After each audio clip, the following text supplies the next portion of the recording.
மதிப்புமிக்க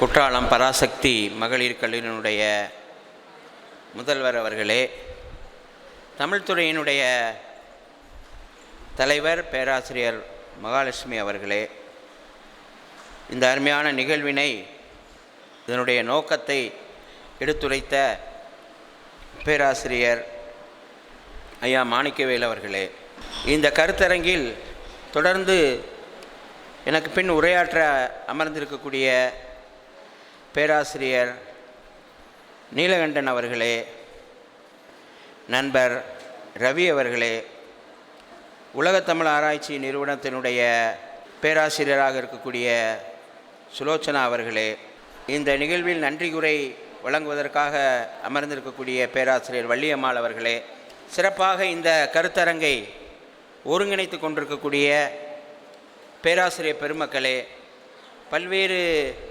கல்லூரிகளில் இருந்து இங்கு வந்திருக்கக்கூடிய ஆராய்ச்சி மாணவர்களே, மாணவ நண்பர்களே, உங்கள் அனைவருக்கும் என்னுடைய பணிவான வணக்கத்தை நான் தெரிவித்துக் கொள்கிறேன். ஐயா குறித்து இது ஒரு மிக விரிவான ஆய்வு செய்ய வேண்டிய ஒரு தலைப்பு. ஆசிரியர் மகாலட்சுமி அவர்கள் சொன்னது போல் மிக நீண்ட நெடிய உறவு. அநேகமாக நான் 96 இருந்து இங்கு வந்து கொண்டிருக்கிறேன். நான் ஒரு வெறும் விரிவுரையாளராக இருந்த காலகட்டத்தில் இங்கிருந்த மாணவர்களுக்கு ஒப்பிலக்கியம் பாடம் எடுப்பதற்காக வந்திருக்கிறேன். அதற்கு பிறகு பாடத்திட்ட குழுவில் வந்திருக்கிறேன். அடுத்து பேராசிரியர் பெருமக்களை தேர்வு செய்யும் குழுவில் வந்திருக்கிறேன். தொடர்ந்து பல்வேறு கருத்தரங்கங்களில் நான் கலந்து கொண்டிருக்கிறேன். கூதல் நுண்மாறி தூங்கும் குற்றாலம் என்று ஞானசம்பந்தர் கூதல் மாறி நுண்துளி தூங்கும் குற்றாலம் என்று இந்த குற்றால மலைச்சாரலை மிக அருமையாக வர்ணிப்பார். அப்படியான ஒரு இயற்கையான குறிஞ்சி நிலப்பகுதியில் இந்த கருத்தரங்கு நடைபெறுவது மகிழ்ச்சிக்குரியதாக இருக்கிறது. எனக்கு வழங்கப்பட்டிருக்கக்கூடிய தலைப்பு என்பது காத்தா திருநாவுக்கரசு ஐயா அவர்களுடைய திறனாய்வும் ஆராய்ச்சியும். ஐயா எழுதி முடித்த நூல்களை நீங்கள் பட்டியல் பார்த்தீங்கன்னா தெரியும். அவர் கிட்டத்தட்ட ஒரு 50க்கு மேற்பட்ட நூல்களை அவர் எழுதியிருக்கிறார். பதிப்பு, மொழிபெயர்ப்பு, திறனாய்வு, ஆராய்ச்சி, இப்படி பல வகையில் நம்ம அதை பிரித்து பார்க்கும்போது 50க்கு மேற்பட்ட நூல்களை எழுதியிருக்கிறார். நம்ம மாணிக்கவேல் ஐயா அவர்கள் சொன்னது போல் அவர் ஒரு நல்ல வாசிப்பாளர், புத்தக வாசிப்பை பற்றி சொன்னார். அவர் மூவா அவர்களை பற்றி எழுதியுள்ள அறிஞர் அறவாளியில் அவருக்கும் மூவாவுக்குமான தொடர்பை விளக்குகின்ற போது அவர் எவ்வாறு பச்சையப்பன் கல்லூரியில் வந்து சேர்ந்தார் என்று சொல்கின்ற போது அவருடைய படிப்பு ஆர்வத்தை பற்றி ஒரு இடத்துல பதிவு செஞ்சிருக்கிறார். அதை மட்டும் நான் சொல்லிட்டு இந்த தலைப்புக்குள்ளே போகலான்னு நினைக்கிறேன். அவர் இளங்கலை 1ஆம் ஆண்டு படிக்கின்ற காலகட்டத்திலேயே நூலகத்தில் மாணவர்களுக்கு அதிக நூல் வழங்குவது கிடையாது. ஆனால் இவர் நிறைய நூல்களை போய் மூவாட்டை கேட்டு நிறைய ஆங்கில நூல்கள்லாம் காட்டுறார் பட்டியல் போட்டு. இதெல்லாம் நீ படிக்க போறியான்னு கேட்குறாரு. படிச்சிருவீங்கன்னு சொல்லி மூவா அவர்களுடைய பெயரில் 10 நூல் கொடுத்துருக்குறாங்க. கடைசியாக பச்சையப்பன் கல்லூரியில் முடிச்சுட்டு புதுக்கோட்டை அரசர் கல்லூரியில் போய் அவர் சேர்ந்த போது அந்த நூலகராக இருந்த செங்கல்வராயன் அங்கிருந்த கல்லூரிக்கு ஒரு மதிப்பீட்டிற்காக அவர் போயிருக்கிறார். போய் பார்த்தவொடனே இந்த மாணவர் தான் படித்த காலத்தில் 500 நூல்களை எடுத்து படித்தவர்னு சொல்கிறார். நீங்கள் எத்தனை நூல் படிக்கிறீங்கன்னு எனக்கு தெரியலை. அவர் வெறும் இளங்கலை படிக்கின்ற காலகட்டத்தில் தனியாக படித்த நூல் வேற, நூலகத்தில் மட்டும் எடுத்து படித்த நூல்கள் 500 என்றால் நாம் யோசித்து பார்க்க வேண்டும். ஏன்னா இன்றைக்கி வாசிப்புன்றது ரொம்ப ரொம்ப குறைஞ்சிட்டு போகுது. அது நீங்கள் ஒரு இந்த அச்சு ஊடகம் என்று சொல்லக்கூடிய அந்த புத்தகங்களை வாசிப்பது மிகவும் குறைவாக இருக்குது. நம்ம அதிக நேரம் அலைபேசிகளில் தான் நம்ம இயங்கிக்கிட்டு இருக்கிறோம். ஆனால் என்ன பிரச்சனைனா, மாணவர்கள் கவனமாக தெரிஞ்சுக்கிறேன்னா, நீங்கள் அலைபேசியில் படிப்பது எதுவும் உங்கள் நினைவில் இருக்காது. ஏன்னா அது எல்லாமே ஒரு டைனமிக்காக இயங்கி போய்கிட்டே இருக்கும். நீங்கள் தள்ள தள்ள போய்கிட்டே இருக்கும். எது நினைவில் தங்காது. ஆனால் ஒரு நூலை படித்தால் இந்த நூலில் மூவாவின் படைப்பிலக்கியம் என்ற நூலில் 101வது பக்கத்தில் 2வது பத்தியில் காத்தா திருநாவுக்கரசு அறவாளியை பற்றி இப்படி குறிப்பிடுகிறார் அப்படின்னு உங்களால் சொல்ல முடியாது நீங்கள் ஒரு நூலை படிக்கலைன்னா. ஏன்னா நீங்கள் ஒரு அச்சிடப்பட்ட நூலை படிச்சிங்கன்னா அது ஒரு வரை சட்டகத்துக்குள்ளே 4 மூலைக்குள்ளே உள்ள இது உங்களுக்கு மனதில் பதியும். அப்படி இல்லாமல் நீங்கள் வெறும் அலைபேசியில் வச்சு படிச்சிங்கன்னா மற்ற பாடங்களுக்கு வேண்டுமானால் அது சரியாக இருக்கலாம். ஆனால் ஒரு தமிழ் மாணவர்களாக இருக்கின்றவர்கள், ஒரு தமிழாசிரியராக போகக்கூடியவர்களுக்கு இந்த வகையான கல்வி முறை உதவாது என்பதை மட்டும் நான் பதிவு செய்கிறேன். அடுத்தது இப்போ நம்ம தலைப்புக்குள்ளே நேராக போயிடலாம். இந்த திறனாய்வு ஆராய்ச்சி அப்படின்ற பகுதியில் நிறைய நூல்கள் அவர் எழுதியிருக்கிறார். ஐயாவுடைய நூல்களுடைய பட்டியல் உங்களுக்கு நீங்கள் முடிஞ்சால் கொடுப்பாங்க, நீங்கள் அதை வாங்கி பாருங்கள். அதை பற்றி நண்பர் நீலகண்டன் பேசுகிறார். 15 நூல்கள் வரலாற்று நூல்கள் மட்டும் அவர் எழுதியிருக்கிறார். திறனாய்வும் ஆராய்ச்சியும் என்ற வகையில் அவர் எழுதியிருக்கக்கூடிய நூல்கள் 11 நூல்கள் திறனாய்வு ஆராய்ச்சி என்ற வகையில். அதுபோல் மொழிபெயர்ப்பு பற்றி நண்பர் ரவி பேசுவார். அதில் அவர் ஒரு 5 நூல் எழுதியிருக்கிறார். இப்போது இந்த திறனாய்வு ஆராய்ச்சி அப்படின்ற அந்த பகுப்பில் திருக்குறளை பற்றி சுலோச்சனா அவர்கள் பேச இருப்பதனால அந்த எல்லைக்குள்ளே நான் அதிகமாக போகல. ஏன்னா அவர் திருக்குறள் பற்றி நிறைய நூல் எழுதியிருக்கிறார். ஆனால் ஒரு குறிப்பிட்ட நூலை பற்றி நான் சொல்ல விரும்புகிறேன். அவர் திருக்குறளை பற்றி எழுதினது திருக்குறள் நீதி இலக்கியம். ஐயா சொன்ன மாதிரி சாகித்ய அகாடமி விருது வாங்கின நூல் அது. அதுக்கப்புறம் திருக்குறளில் கற்பனை திறனும் நாடக நலனும், திருக்குறளும் இந்திய அறநூல்களும், சான்றோர் கண்ட திருவள்ளுவர், ஒளி விளக்கு, இது பூரா திருக்குறள் ஆய்வுகள். அது தனியாக விரிவாக ஒருத்தர் பேசலாம். ஆனால் அதில் இருந்து ஒரு குறிப்பிட்ட நூலை மட்டும் திருக்குறளும் இந்திய அறநூல்களும் என்ற அந்த நூல் அது ஆராய்ச்சி என்ற எல்லைக்குள் வருவதால் அதை பற்றி நான் மையமாக பேசுகிறேன். இரண்டாவது, அவருடைய ஆராய்ச்சி அப்படின்றத நம்ம 3 வகையாக பிரிச்சுக்கலாம். ஒன்று மூவாவை பற்றிய ஆய்வுகள், 2வது திருக்குறளை பற்றிய ஆய்வுகள், 3வது பாரதியை பற்றிய ஆய்வுகள். இப்படி 3 வகையாக நம்ம பிரிச்சுக்கலாம். திறனாய்வு என்பது அவர் ஒரு பொருள் இல்லாமல் பல பொருள் குறித்து எழுதிய கட்டுரைகளின் தொகுப்பாக அமைகின்ற தமிழ் நிலவு, வாழ்வும் இலக்கியமும், தேப்பூமி ஒரு தமிழ் கடல், ஆளாளம் சுந்தரம் செட்டியாரின் வாழ்க்கை அது கூட வாழ்க்கை வரலாறுல வரும், திறனாய்வில் வராது. அப்போ திறனாய்வுன்ற வகைக்குள்ளே வர்றது தமிழ் நிலவு, வாழ்வும் இலக்கியமும், தேப்பூமி ஒரு தமிழ் கடல். மீதி எல்லாமே முழுக்க ஆராய்ச்சி நூல்கள் தான். ஒரு குறிப்பிட்ட பொருளை விரிவாக எடுத்து அவர் ஆய்வு செய்திருக்கிறார். சரி, இப்போ நம்ம முதல்ல திறனாய்வுனா என்ன, ஆராய்ச்சினா என்ன? ஏன்னா இங்கே நிறைய மாணவர்கள் ஆய்வாளர்கள் இருக்காங்க. அதனுடைய ஒரு சில அடிப்படைகளை நாம் புரிந்து கொண்டு பிறகு இந்த நூலுக்குள் செல்லலாம். இப்போ ஒரு நூலை நம்ம வாசிக்கிறோம். வாசித்தவுடன் அந்த நூலை பற்றிய நம்முடைய அபிப்பிராயங்களை ஒரு சின்ன மதிப்புரையாக எழுதலாம். இப்போ நிறைய பத்திரிகைகளில் மதிப்புரை வருது, நூல் மதிப்புரை குமுதத்தில் வருது, ஆனந்த விகடனில் வருது, தினமணியில் வருது.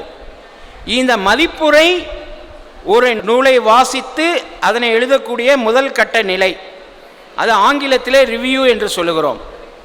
இரண்டாவது, இந்த ரிவ்யூ என்பது யார் வேண்டுமானாலும் எழுதலாம். அவர் ஒரு புலமையாளராக இருக்க வேண்டும் என்ற அவசியம் கிடையாது. ஒரு 2ஆம் ஆண்டு படிக்கக்கூடிய MA மாணவர் எழுதலாம். ஒரு சாதாரண பேருந்து ஓட்டுநர் கூட ஒரு மதிப்புரையை எழுத முடியும். ஏனால் மதிப்புரை என்பதற்கு எந்த விதமான புலமைத்திறம் என்பது தேவையில்லை. ஒன்று. இரண்டாவது, மதிப்புரை என்பது பெரிதும் அந்த நூலை பற்றிய விளக்கமாக அமையும். மூன்றாவது, மதிப்புரை என்பது அந்த நபருடைய கருத்து, ஒப்பீனியன், இதுதான் அதில் இருக்கும். இந்த மதிப்புரையில் இருந்து அடுத்த கட்ட வளர்ச்சி என்பதுதான் திறனாய்வு. திறனாய்வு மதிப்புரையிலிருந்து எந்த அடிப்படையில் வேறுபடுகிறது என்று சொன்னால், திறனாய்வு அது ஒரு புலமையாளரால் செய்யப்படுகிறது, ஒரு எக்ஸ்பர்டைஸ். எல்லாரும் செய்ய முடியாது. ஒரு எம்ஏ மாணவர் பின்னால் திறனாய்வாளர் ஆகணும், அவர் திறனாய்வு ஆக முடியாது, அவர் ஒரு வாசிப்பாளர், அவ்வளவுதான். ஆனால் திறனாய்வு செய்யும் போது அந்த துறையில் புலமை தேவைப்படுகிறது, ஒன்று. ரெண்டாவது, திறனாய்வு என்பது வெறும் படைப்பை பற்றிய விளக்கம் அல்ல. ஏன்னா மதிப்புரை விளக்கம் மட்டும்தான் இருக்கும். ஆனால் திறனாய்வு என்பது ஒரு படைப்பை அது விளக்குவதோடு அது மதிப்பீடும் செய்கிறது. எனவே திறனாய்வில் படைப்பை பற்றிய விளக்கம் என்பதோடு கூடுதலாக அதில் மதிப்பீடு என்ற ஒரு அம்சம் சேருகிறது. இப்போது உதாரணமாக அண்மையில் குமரி என்ற ஒரு நாவல் வெளிவந்திருக்கிறது. எத்தனை பேருக்கு தெரியும் தெரியல. இப்போ பரபரப்பாக முகநூல், இன்ஸ்டாகிராம் அதை எழுதியிருக்கிறவர் ஒரு இயக்குனர், வா கீரா அப்படின்ற ஒரு இயக்குனர் எழுதியிருக்கிறார். இப்போ இந்த நாவல் இது குமரி கண்டத்தை பற்றி ஒரு மீட்டுருவாக்கம் செய்யக்கூடிய நாவல். அடிப்படையில் அந்த புத்தகம் குமரி என்ற நாவல் நம்முடைய குமரி கண்டம் என்ற பழைய தமிழர்களுடைய வரலாற்றை மீட்டுருவாக்கம் செய்கிறது என்பது அந்த படைப்பை பற்றிய ஒரு விளக்கம். அடுத்த நிலையில் இந்த நாவல் என்பது வரலாற்றுக்கு முந்தைய காலகட்டத்தினுடைய ஒரு மீள் உருவாக்கம் அப்படின்னு சொல்கிறது அந்த படைப்பை பற்றிய மதிப்பீடு. மூன்றாவது, இந்த நாவலில் அவர் 3 கூறுகளாக பிரிச்சிருக்கிறார் லெமுரியா கண்ட வாழ்க்கையை. ஒன்று கொற்றவை காலம், தாய் தெய்வ காலம். இரண்டாவது இனக்குழுக்கள் உருவாகிற காலம். மூன்றாவது ஆழிப்பேரலை காலம். ரைட், இதுவும் நம்ம ஒரு கிரிட்டிக்கலாக அதை பற்றி சொல்கிறோம், அதை பற்றிய மதிப்பீடு. மூன்றாவது, இது 90,000 ஆண்டுகளுக்கு முற்பட்டது என்று ஒரு குறிப்பினை தருகின்ற போது 90,000 ஆண்டுகளுக்கு முற்பட்ட மனிதர்கள் என்ன மொழியில் பேசினார்கள்? பேச்சு மொழி இருந்ததா? இது ஒரு கேள்வி, அந்த நாவலின் மீது வைக்கப்படக்கூடிய ஒரு கேள்வி. பேச்சு மொழி இருந்ததா? ரெண்டாவது, அவர் அந்த முதல் கட்டத்தில் இருந்த தமிழர்கள் கப்பல் கட்டும் தொழில்நுட்பத்தை அறிந்திருந்தார்கள். கடலுக்குள்ளே மூடிய தன்மை கொண்ட படகுக்குள் சென்றார்கள் அப்படின்ற சில பதிவு வருது. இப்படியான ஒரு தொழில்நுட்பம் அந்த காலத்தில் இருக்குமா? ஏன்னா ப்ரீ ஹிஸ்டாரிக்கல் பீரியடில் கல்கருவி தான், கல்கருவியை பயன்படுத்தின மனிதன் இதாக இருப்பானா? அப்போ ஒரு 1,00,000 வருஷத்துக்கு முன்னாடி போகும்போது குகை மனிதர்கள் தான் இருக்க முடியும். ஏன்னா அப்படியான நாவல்கள் ஆங்கிலத்தில் நிறையா வந்திருக்கு. குறிப்பாக ஜான் எம் அவுல் என்ற ஒரு அமெரிக்க பெண் எழுத்தாளர் த சில்ட்ரன்ஸ் ஆஃப் ஃபேத்னு ஒரு நாவல் சீரீஸ் எழுதியிருக்கிறார். பூமியின் குழந்தைகள் ஒரு 11 நாவல். அதில் இந்த மாதிரி வரலாற்றுக்கு முந்தைய காலகட்ட குகை மனிதர்கள், நேண்டர்தால் மனிதர்களை பற்றிலாம் எழுதியிருக்கிறார். அப்போ ஒரு பழைய வரலாற்றை எழுதும்போது அதை பற்றிய கால உணர்வு என்பது இந்த நாவலில் சரியாக இருக்கிறதா என்ற ஒரு கேள்வி இருக்கிறது. இது இந்த படைப்பை பற்றிய மதிப்பீடு இப்போ நான் சொன்னது. அப்போ திறனாய்வு என்பது படைப்பை பற்றிய விளக்கம், படைப்பை பற்றிய மதிப்பீடு, இந்த ரெண்டும் சேருது. இதைத்தான் ஐஏ ரிச்சர்ட்ஸ் மூவாக்கு ரொம்ப பிடித்தமான நபர். ஐயா காத்தா திருநாவுக்கரசுக்கும் ரொம்ப பிடித்தமான நபர் ஐஏ ரிச்சர்ட்ஸ். உங்களுக்கு ப்ராக்டிக்கல் கிரிட்டிசிசம் அப்படின்ற அந்த நூலை எழுதியவர். அதாவது ஒரு பயன்பாட்டு திறனாய்வு. மாணவர்களுக்கு அவர் வகுப்பில் கவிதைகளை எழுதி போடுவார்.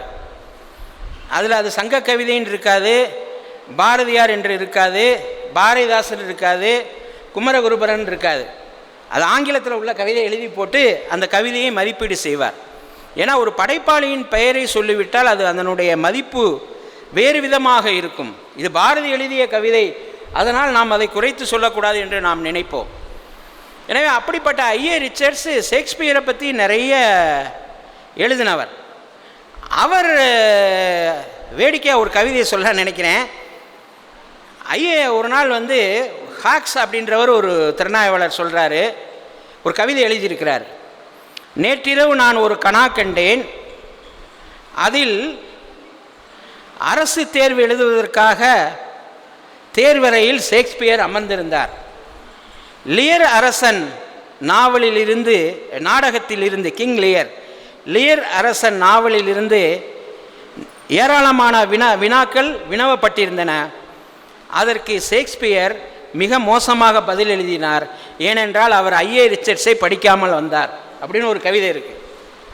இந்த ஐஏ ரிச்சர்ட்ஸ் என்ன சொல்கிறாருன்னா, திறனாய்வினுடைய 2 பெரும் தூண்கள் எது அப்படின்னு கேட்டால், ஒன்று படைப்பை பற்றிய விளக்கம், 2வது படைப்பை பற்றிய மதிப்பீடு.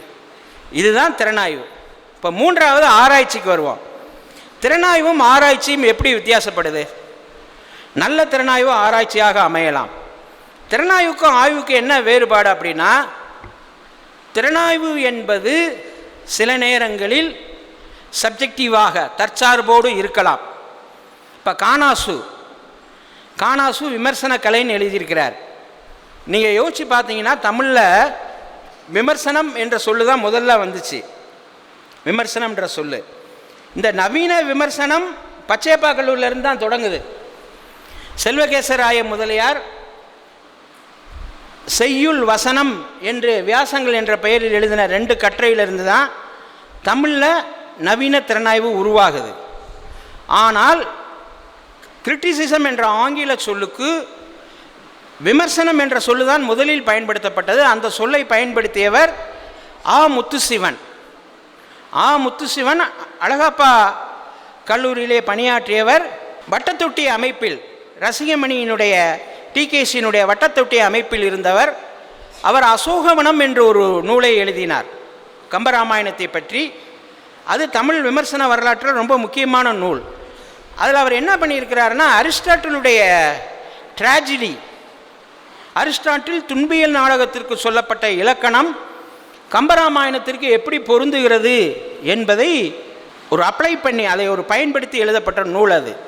அந்த நூலில் தான் அவர் விமர்சனம் என்ற சொல்லை பயன்படுத்துகிறார். அது 1949 என்று நினைக்கிறேன். அடுத்தது தமிழில் இலக்கிய விமர்சனம் பற்றி வந்த முதல் நூல் தோமுசி ரகுநாதன், இலக்கிய விமர்சனம்னு வந்தது. அடுத்தது திறனாய்வு என்ற சொல்லை தமிழில் முதலில் பயன்படுத்தியவர் ஆசா ஞானசம்பந்தன். அந்த நூல் இலக்கிய கலை 53 நினைக்கிறேன். அதுக்கப்புறம் 59 கானாசு விமர்சன கலை எழுதுகிறார்.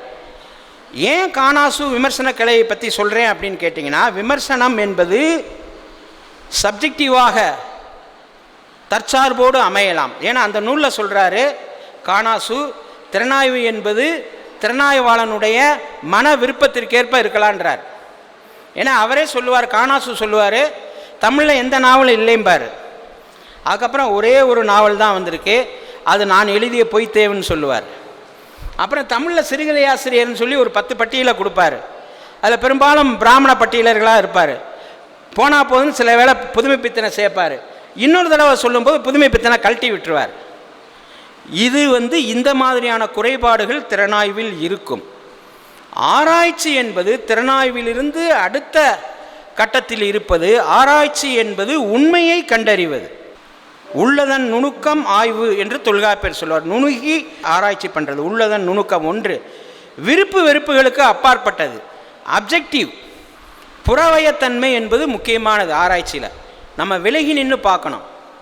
வான் கலந்த மாணிக்க வாசக நின் வாசகத்தை நான் கலந்து பாடுங்கால்னு அந்த படைப்போடு சேர்ந்து கலந்து பாடுறது ஆராய்ச்சி கிடையாது. ஆராய்ச்சி என்பது விலகி நின்று ஒரு பொருளை நேர்மையோடு ஆராய்வது. அப்போ புறவயத்தன்மை, அசல் தன்மை, ஒரிஜினாலிட்டி, அது ரொம்ப முக்கியமானது. அது திறனாய்வில் இருக்குன்னு அவசியம் இல்லை, ஒரிஜினாலிட்டி இருக்குன்னு அவசியம் இல்லை. வேறு யார் சொன்னதை நீங்கள் சொல்லலாம். அப்போ ஆராய்ச்சி என்பது அது ஒரு புறவயத்தன்மையை வாய்ந்தது, உண்மையை கண்டறிவது, அசல் தன்மை உடையது, புதுமைத்தன்மை உடையது, ஒரு முறையிலின்படி எழுதப்படுவது. இது ரொம்ப முக்கியமானது. திறனாய்வுக்கு மெத்தடாலஜி தேவையில்லை. ஆனால் ஆராய்ச்சிக்கு முறையியல் என்பது அவசியம். ஒரு கருத்தை எப்படி சொல்லணும், அவர் சொல்கிற கருத்தை நம்ம மேற்கோள் காட்டணும். பலர் காட்டுறதே இல்லை. பலர் நம்முடைய கருத்தை சொந்தமாக எழுதுகிறோமே தவிர இது இன்னாருடைய கருத்து என்று மேற்கோள் காட்டுவதே நம்மகிட்ட கிடையாது. அது ஒரு மிகப்பெரிய பிழை. நீங்கள் ஐயாவுடைய நூலை பார்த்தீங்கன்னா மேற்கோளே பார்த்தீங்கன்னா ஒரு 50-60 இருக்கும்.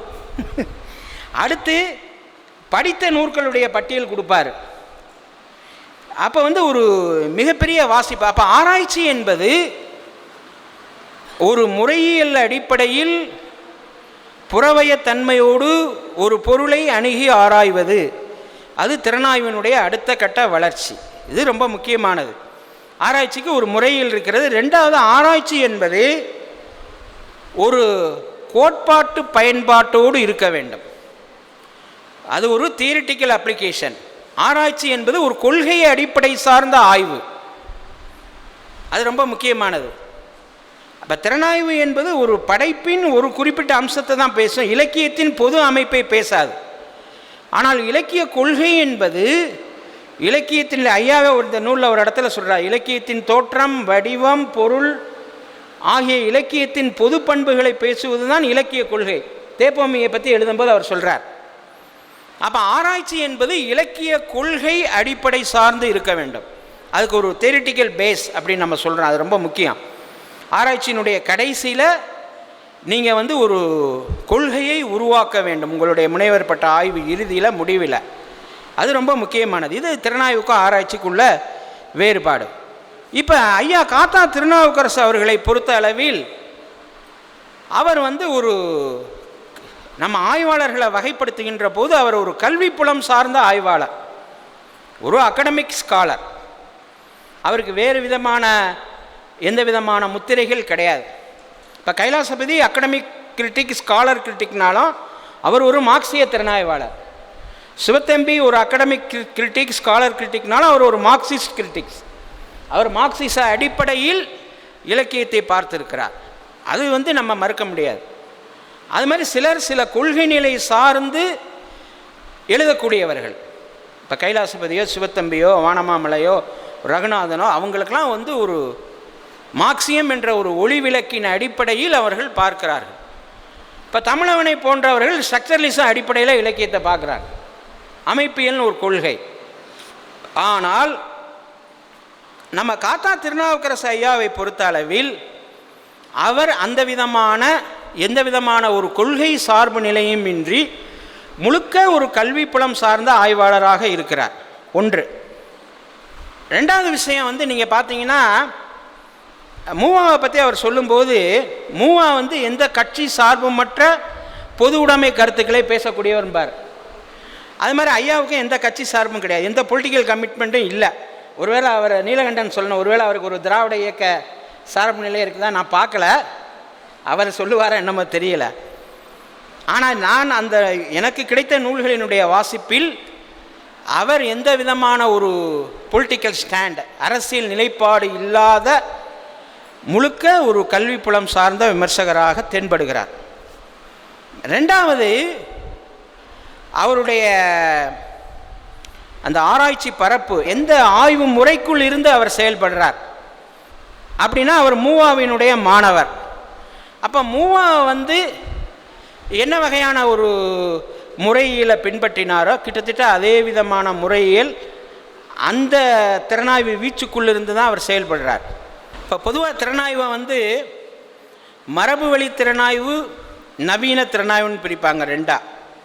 நம்ம அப்படி வேறுபடுத்தி படிக்கிறது இல்லை. நம்மகிட்ட பெரும்பாலும் நம்ம தமிழ் சூழலில் திறனாய்வு என்பது ஒரு மேற்கத்திய விஷயமாகத்தான் நாம் பயின்று கொண்டிருக்கிறோம். மரபு வழி திறனாய்வு நம்மகிட்ட கிடையாது. ஆனால் பிற இந்திய மொழிகளில் பாட்சாத்தியம், பௌரஸ்தியம் என்று சொல்லுவார்கள். கீழ்த்திசை திறனாய்வு, மேல்திசை திறனாய்வு. இப்போ ஐரோப்பாவில் மரபு வழி திறனாய்வுன்றது Socrates, Aristotle, Plato, Horace, Sidney வரைக்கும் வரும். அது பிலிப் சிட்னி வரைக்கும் வரும், நியோ கிளாசிக்கல் வரைக்கும். நவீன திறனாய்வு என்பது ஷேக்ஸ்பியரை பற்றி ஜான்சன் என்பவர் 1770 எழுதிய குறிப்புகளில் இருந்து தொடங்குகிறதுன்னு சொல்லுவாங்க நவீன திறனாய்வு. இந்த நவீன திறனாய்வு 18ஆம் நூற்றாண்டினுடைய பிற்பகுதியிலிருந்து தொடங்கி அது மிக வேகமாக வளர்ந்தது 19ஆம் நூற்றாண்டினுடைய இறுதி, 20ஆம் நூற்றாண்டினுடைய தொடக்கம். இந்த முதல் கட்டம், ஐரோப்பிய திறனாய்வின் முதல் கட்டம் என்பது பெரிதும் இங்கிலாந்தை சார்ந்தது. இங்கிலாந்து நாட்டில் இருந்த திறனாய்வாளர்கள் தான் அதை எழுதினார்கள் பெரிதும். அதில் அந்த திறனாய்வாளர்களை ஒரு பொது பெயரால் குறிப்பிடுவார்கள். அவர்கள் எல்லோரும் லிபரல் ஹியூமனிஸ்ட், தாராளவாத மனிதநேய திறனாய்வாளர்கள். அதுக்குள்ளே வித்தியாசம் இருக்கலாம். அதுக்குள்ளே ஐஏ ரிச்சர்ட்ஸை போல் பிரதியை நெருக்கமாக வாசிக்கக்கூடிய அந்த உருவவியல் சார்பானவர்கள் இருக்கலாம். டிஎஸ் எலியட்டை போல் மரபை அதிகம் வலியுறுத்தக்கூடிய அந்த திறனாய்வு போக்கு இருக்கலாம். அதுபோக இன்னும் நிறைய அறிஞர்கள் இருக்கிறார்கள். அதில் இந்த டெஸ்ட் டோன் மெத்தட் என்று சொல்வார்கள், உரைகள் திறனாய்வு என்பது. இதுக்கிடையில் புனைவியல் கவிஞர்களான செல்லி, கோல்ட்ரிட்ஜ் இவங்களாம் ஓரளவு படைப்பில் உள்ளடக்கம், கற்பனைக்கு முக்கியத்துவம் தரக்கூடிய படைப்பாளர்கள். இப்படி வெவ்வேறு விதமான போக்குகள் இருந்தன. இதை தாராளவாத மனிதநேய திறனாய்வு என்று சொல்லுவார்கள். இப்போ நீங்கள் ஐயாவுடைய புத்தகங்கள், மூவாவுடைய திறனாய்வை பற்றி, நான் மூவாவின் திறனாய்வு நூல்கள் ஒரு மதிப்பீடுன்னு சொல்லி உங்கள் நூலகத்தில் ஒரு கட்டுரை இருக்க, எழுதி எடுத்து படித்து பாருங்கள்.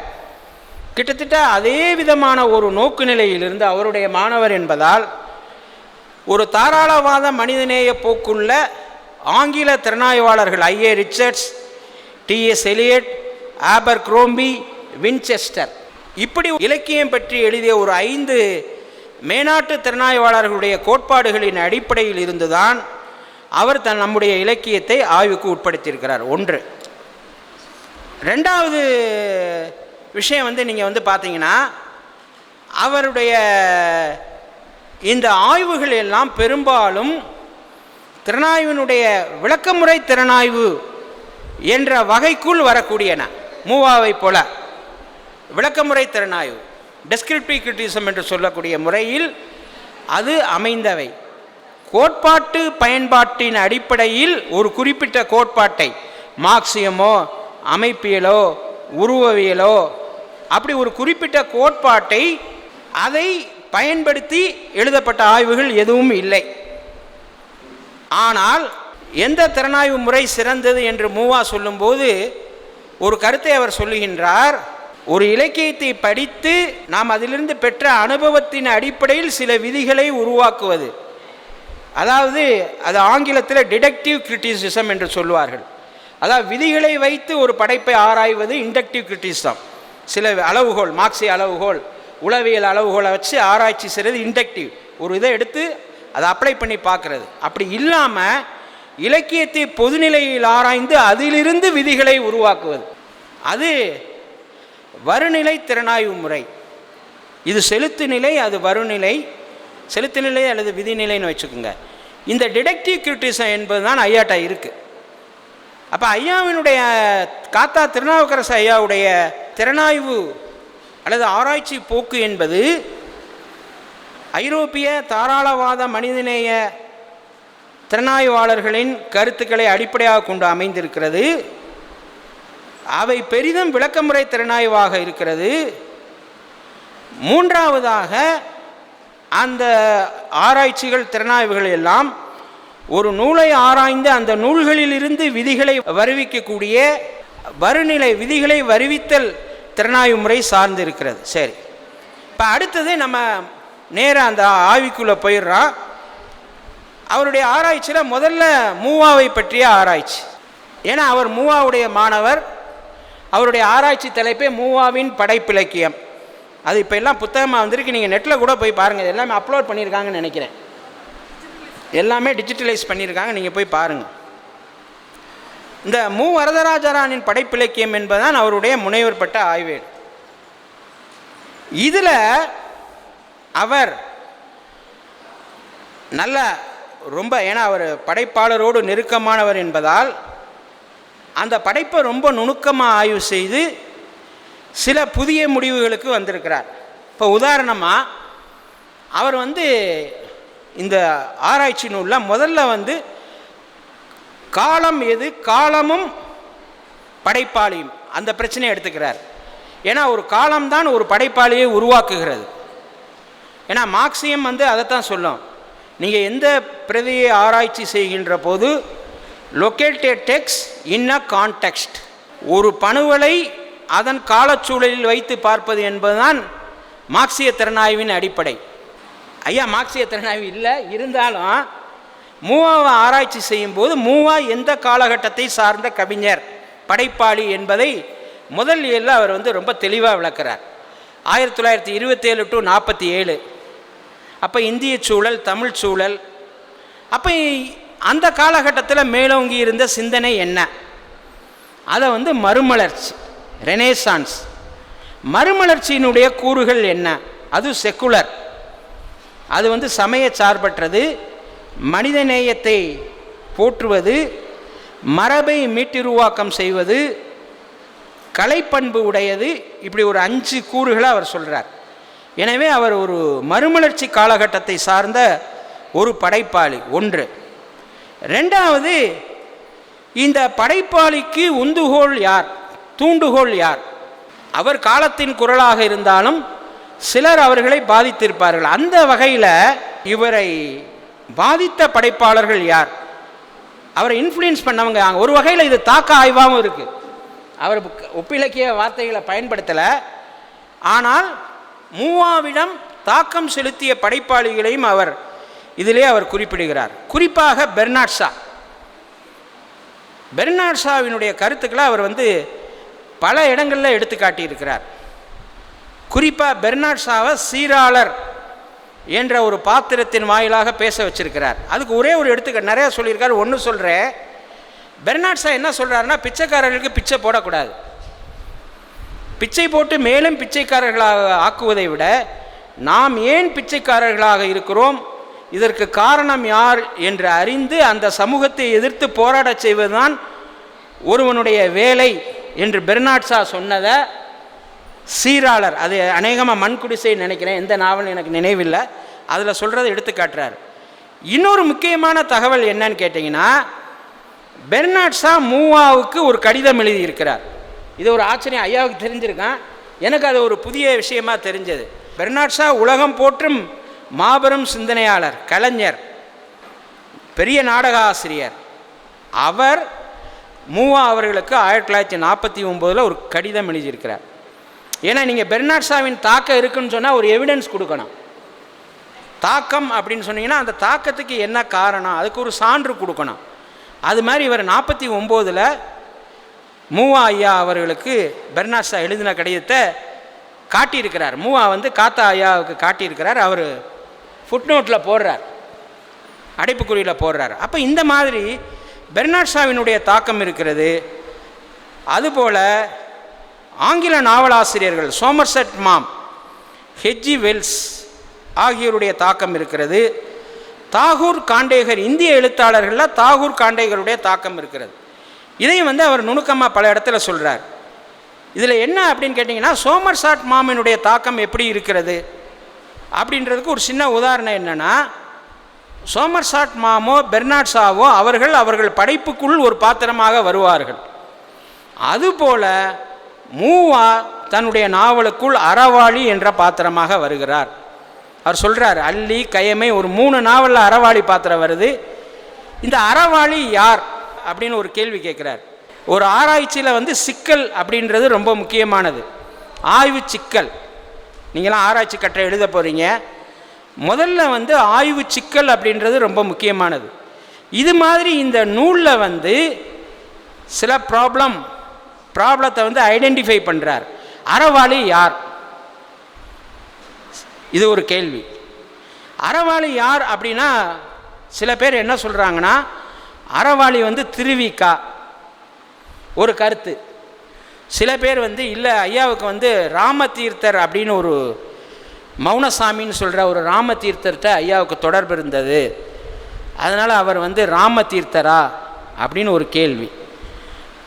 இது எல்லாத்தையும் அவர் கணக்கில் எடுத்துக்கிட்டு திருவிக்காவாக நிச்சயமாக இருக்க முடியாது. ஏன்னா திருவிக்கா நேரடியாக நாவலில் திருவிக்கா என்ற பெயரிலே வர்றார். திருவிக்கா சொற்பொழிவாற்றுகிறார், திருவிக்கா பரிசு தருகிறார். அதனால் அவர் திருவிக்காவாக இருக்க முடியாது, ராமதீர்த்தராகவும் இருக்க முடியாது. அப்போ அவர் யார் அப்படின்னா அவர் தான் மூவா அப்படின்னு சொல்கிறார், அறவாளி. எப்படி அவர் இருக்க முடியும் அப்படின்னா, அவர் ஒரு இடத்துல மூவா ஒரு இடத்துல சொல்கிறார், அவரை பற்றி சொல்கிறார், நான் உடலால் தந்தையின் மகனாக இருக்கிறேன், உள்ளத்தால் வள்ளுவரின் மகனாக இருக்கிறேன். மூவாவுடைய கருத்து, நான் உடலால் என் தந்தையின் மகனாக இருக்கிறேன், உள்ளத்தால் வள்ளுவரின் மகனாக இருக்கிறேன். அப்போ இந்த அறவாளி பாத்திரம் தான் எல்லா அதில் வழி தவறுகிற நெறி தவறுகிற பாத்திரங்களையெல்லாம் ஆற்றுப்படுத்தக்கூடிய பாத்திரம் அறவாளி. எனவே இந்த அறவாளி மூவா அப்படின்னு நிறுவுகிறார் அவர். ஒன்று. ரெண்டாவது, இந்த மண்குடிசையில் வரக்கூடிய மெய்கண்டார் யார்? நம்ம இப்படி ஆய்வில் கேள்வி கேட்குறோமான்னு தெரியல. முதல் ரிசர்ச் கொஸ்டின், நீங்கள் ஒரு ஆராய்ச்சி செய்கிறீங்கன்னா ஆய்வில் கேள்வி எழுப்புங்க. பாரத மாதா என்னை பணித்தன்றுன்னு எழுதுகிறார் பாரதியார் 5ஆம் ஜார்ஜுக்கு வாழ்த்து எழுதும்போது. அப்போ யார் பணித்தது? இப்படி ஒரு கேள்வியை ரகுநாதன் கேட்குறார். அது மாதிரி நீங்கள் கேள்வி கேளுங்க. ஒரு ஆராய்ச்சியில் முதல்ல ஆய்வு கேள்விகள் முக்கியமானவை. அது மாதிரி இதில் நிறைய கேள்விகள் அவர் கேட்குறார்.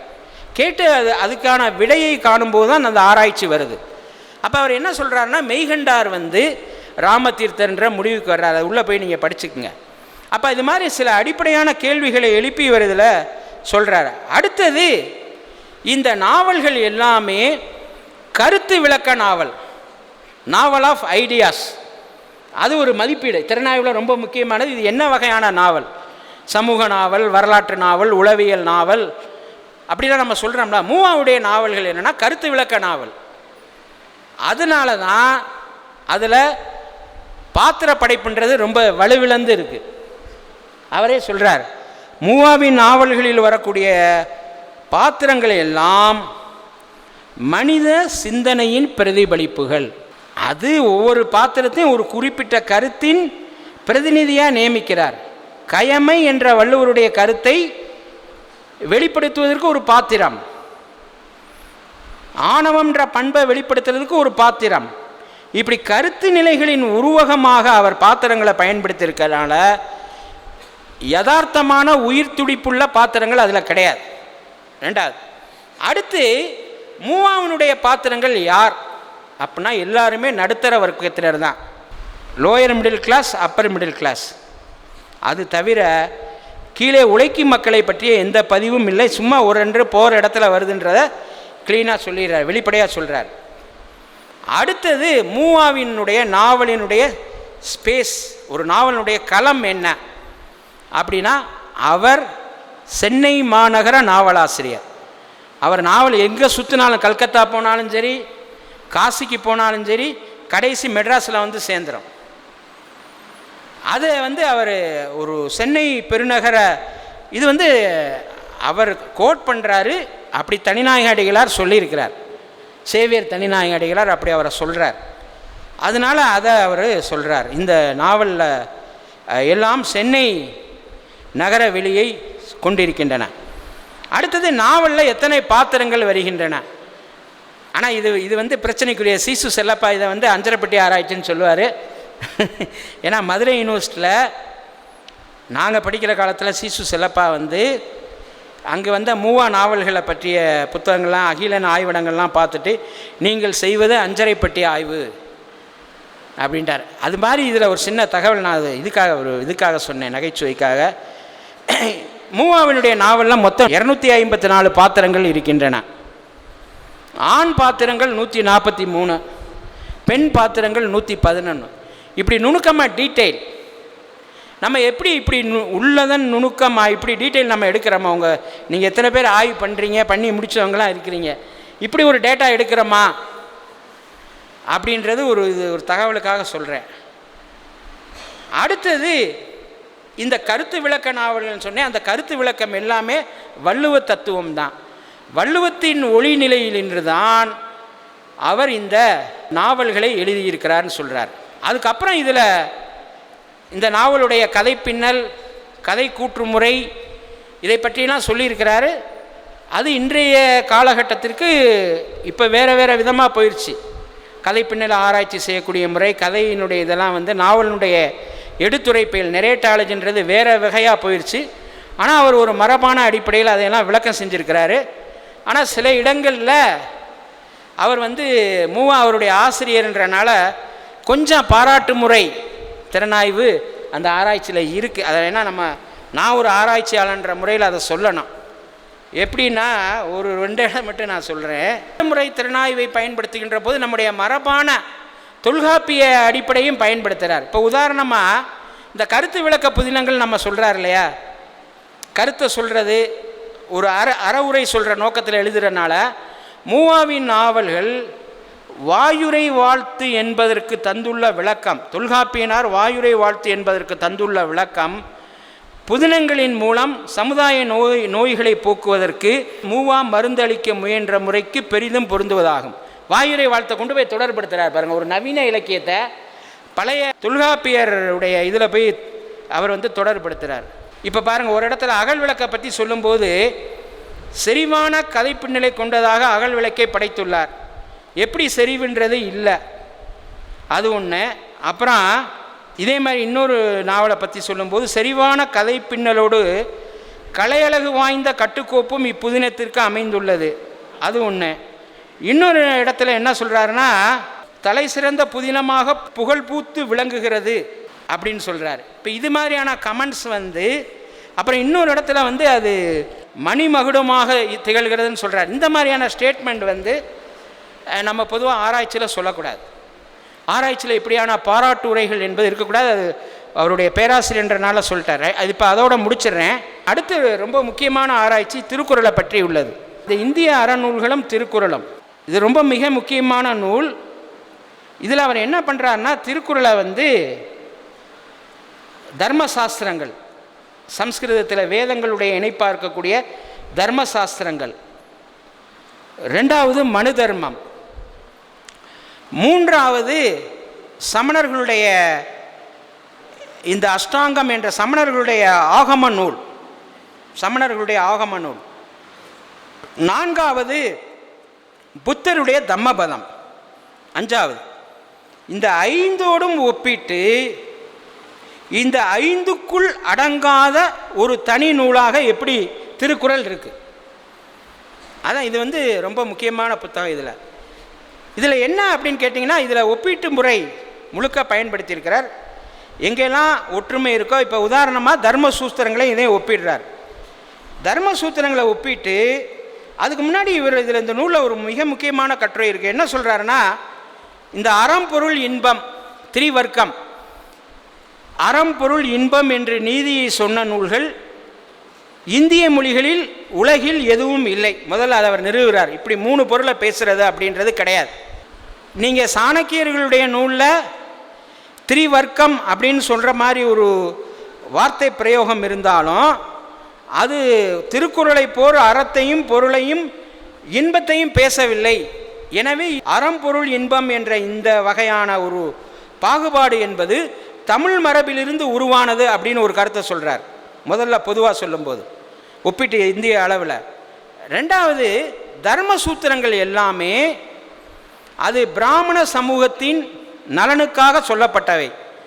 பிராமணர்கள் பிற பொது சமூகங்களோடு பழங்குடி சமூகங்களோடு சேர்ந்து வாழுகின்ற போது அவர்களுடைய புனிதத்தன்மை கெடாமல் இருப்பதற்கு, தீட்டுப்படாமல் இருப்பதற்கு அவர்கள் செய்ய வேண்டிய சடங்குகள் என்ன என்பதைத்தான் தர்மசூத்திரம் பேசுகிறது. எனவே தர்மசூத்திரமும் திருக்குறளும் ஒன்றாகாது, தெளிவாக சொல்லிடுறார். அடுத்து மனு தர்மத்துக்கு வர்றாரு. மனு தர்மத்தில் சில இடங்கள் பொதுவாக வருது, அதை எடுத்து காட்டியிருக்கிறார். காட்டிட்டு மனு தர்மம் அறத்தை கடமையாக பேசுகிறது. வள்ளுவர் கடமையாக பேசலை. 2வது வைதிக தர்மத்தில் அறம் என்பது பாவம் புண்ணியம் என்ற அடிப்படையில் பேசப்படுது. ஆனால் மேலுலகம் இல்லை என்றாலும் கூட ஈதல் நன்றென்றார் வள்ளுவர். அப்போ பாவ புண்ணியம் பார்க்காமல் அறத்தை செய்வது என்பது தமிழ் மரபு, இது அங்கே கிடையாது. 3வது மனு தர்மம் 4 வர்ணத்தை பேசுகிறது. ஏற்றத்தாழ்விற்கு ஒரு பிராமணனை ஒரு சூத்திரன் திட்டினால் அவனுடைய நாக்கில் 10 அங்குலம் உள்ள இரும்பு கம்பியை நன்றாக சுட வைத்து சூடு வைக்கணும்னு சொல்லியிருக்கு. மனு தர்மத்தில் கோட் பண்ணுறார். 2வது பெண் பிறவிகளை பெண் படிக்கக்கூடாதுன்னு சொல்லுது. பெண் என்பவர்கள் வாடக்கூடிய செடி போன்றவர்கள் அப்படின்னு சொல்லுது. பெண் எப்போதுமே ஒரு ஆணை சார்ந்து இருக்கணும், பெண் என்பது பாவமான பிறவிகள் அப்படி இன்னொரு மிக முக்கியமானதை சொல்கிறார். இன்றைக்கி உள்ள அரசியலில் பிராமணர்கள் வாழ தகுதியற்ற நாடு திராவிட நாடு. மனு தர்மம் கோட் பண்ணுது. அப்போ இந்த பிரச்சனை எங்கேருந்து ஆரம்பிக்குதுன்னு பாருங்கள். பிராமணர்கள் இருக்க வேண்டிய நாடு ஆரியவர்த்தம், பாஞ்சால நாட்டு பகுதிக்குரியதான் மனு தர்மம். பின்னாடி இந்தியா முழுவதும் இருந்த ஆரியவர்த்தத்துக்கு மனு தர்மம் பயன்பட்டது. அதில் ஒரு இடம் வருது, பிராமணர்கள் வாழ தகுதியற்ற நாடு திராவிட நாடு, தமிழ்நாடுன்னு சொல்கிறேன். அதனால் வரைக்கும் இன்றைக்கி வரைக்கும் அந்த பிரச்சனை அதான், திராவிட அரசினுடைய பிரச்சனையே அதான். ஏன்னா நம்ம பேசுகிறது பொது உடைமை, சமத்துவம், அன்பின் வழியது உயிர்நிலை, இது எதுவுமே இல்லையே. நம்முடைய சித்தாந்தமும் வைதீகமும் தமிழ் மரபும் முற்றிலும் வேற வேற. இதை சொல்கிறார் மனு தர்மத்தை. அதுக்கப்புறம் சமணர்கள் நிறையா ஒற்று வருது. ஒரு 14 ஆமைகளை சொல்கிறார். இன்னாமை, கொல்லாமை, கல்லாமை, அப்படி ஒரு 14 ஆமைகள் சமணத்துக்கு நமக்கும் பொருந்துது, வள்ளுவத்துக்கும். ஆனால் சமணம் பெண்ணை பழிக்கிறது, உலக வாழ்க்கையை மறுக்கிறது. வள்ளுவம் அதை செய்யவில்லை. அடுத்து தம்மபதத்துக்கு வந்துடுறாரு கடைசியாக. தம்மபதம்ன்றது புத்தர்களுடைய வேத நூலில் ஒரு சின்ன பகுதி. புத்தர்களுடைய வேத நூல் திரிபீடகம். இந்த திரிபீடகம் வினய பீடகம், சுத்த பீடகம் அல்லது தம்ம பீடகம், அபிதம்ம பீடகம். இதில் இந்த சுத்த பீடகம் என்பதுதான் புத்தருடைய உபதேசங்கள். சுத்த பீடகத்தில் குத்தநிகாயம் என்ற பகுதியில் தம்மபதம்னு ஒரு பகுதி இருக்குது. அதில் இருக்கக்கூடிய உபதேசங்களை எடுத்துக்கொண்டு திருக்குறளோட ஒப்பிட்டு நிறைய ஒப்புமைகளை காட்டுறார். அன்பு முக்கியமானது, ஆசையை ஒழிக்க வேண்டும், அறம் செய்ய வேண்டும், அறவழி வாழ்க்கை, இதெல்லாம் எப்படி நிறையா பொருந்தது. ஆனால் புத்தமும் தம்மபதமும் திருக்குறளும் ஒன்றில்லை. ஏன்னா தம்மபதம் உலக வாழ்க்கையை புறக்கணிக்கிறது, உலகம் துன்பம் என்று சொல்லுகிறது. ஆசையை அழிக்கிறத புத்தரும் சொல்கிறாரு, வள்ளுவரும் சொல்கிறாரு, அது வேற விஷயம். ஆனால் உலக மறுப்பு என்பதும் உலகம் துன்பமயமானது என்பதும் பௌத்தத்தில் மிக வலுவாக இருக்கிறது. அதை வள்ளுவம் சொல்லவில்லை அப்படின்னு சொல்கிறார். சொல்லிட்டு இதில் நீங்கள் பார்த்தீங்கன்னா, இப்போ ஒப்பிலக்கியத்தில் இப்போ உள்ள 2020க்கு பிறகு உள்ள ஒரு மிக முக்கியமான கோட்பாடு சீனர்களுடைய ஒப்பிலக்கிய கோட்பாடு. சீனர்களை ஒரு புதுசாக கண்டுபிடிச்சிருக்கான். அவன் என்ன சொல்கிறான் அப்படின்னா, வேரியேஷன் தியரி, அதாவது வேறுபாட்டு கொள்கை, வேறுபாட்டு கொள்கையும் நாகரிகங்களின் மோதலம், variation theory and clashes of civilisation. அதில் என்ன சொல்லப்பட்டிருக்கா அப்படின்னா, பிரெஞ்சு ஒப்பிலக்கியமாக இருந்தாலும் அமெரிக்க ஒப்பிலக்கியமாக இருந்தாலும் வேற்றுமைகளை கவனத்தில் கொள்வதில்லை. ஆனால் ஒரு நாகரிகம் நிச்சயமாக இன்னொரு நாகரிகத்தோடு ஒன்றுபடாது, வேறுபடும் அம்சங்கள் அதிகமாக இருக்கும். எனவே வேற்றுமையை அதிகமாக பேச வேண்டும். இந்த நூல் ஐயா சைனீஸ் இதெல்லாம் படிக்கலை, ஆனாலும் எப்படி வேறுபடுது, திருக்குறள் பிற இந்திய அறநூல்களிலிருந்து எப்படி வேறுபடுதுன்றதை ரொம்ப தெளிவாக சொல்கிறார். அப்போ இன்றைக்கி இருக்கக்கூடிய அந்த ஒப்பிலக்கியத்தில் இருக்கக்கூடிய வேறுபாட்டு கொள்கை என்பதற்கு மிக நெருக்கமானதாக இருக்கிறது. இதில் ஒரு 6 சிறப்பியல்பு. ஒன்று, இந்த அறம்பொருள் இன்பம் 3ஐயும் சேர்த்து எந்த நூலும் பேசலை.